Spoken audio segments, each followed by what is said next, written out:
পড়ছো বদমাইশি করে। মহারানী ঘুম থেকে উঠে পড়েছে, আর আমাকে তো কিছু করতে দেবে না, কিন্তু আমাকে তো আমার কাজ করতে হবে।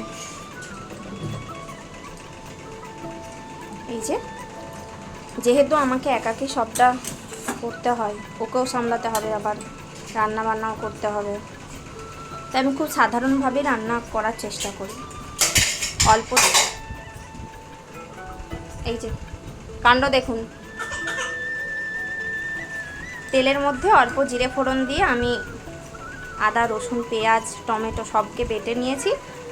তারপরে সেটা দিয়ে লবণ এবং অল্প মিষ্টির জন্য চিনি দিয়ে আমি এখানে এইভাবে মাছের রেসিপিটা যেটা বানাবো সেটা বসিয়ে দিয়েছি। এটা অল্প কিছুক্ষণ কষানো হবে।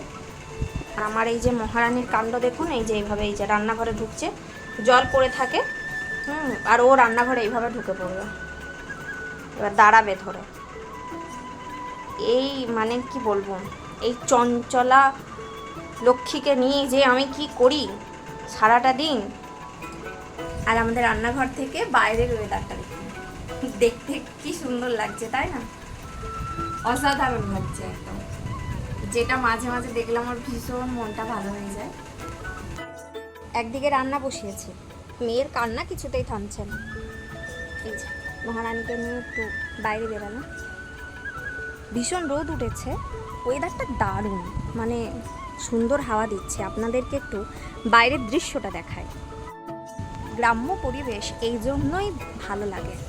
আপনারা একবার দৃশ্যটা দেখুন, কি অসাধারণ লাগছে, তাই না?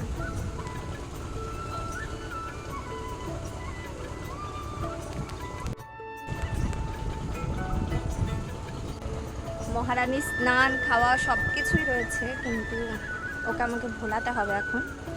একটু বাইরে ঘোরালে আবার যে আমি ওকে বসিয়ে কিছুটা কাজ করে নিতে পারবো।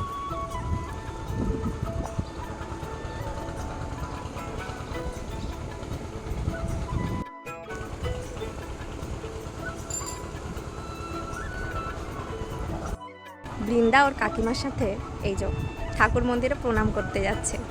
ওর কাকিমাকে দেখলে সব সময় তার কোলে যাবার জন্য ঝাঁপিয়ে পড়ে। চলুন তবে আমি বেশ কিছুটা কাজ এগিয়ে নিই।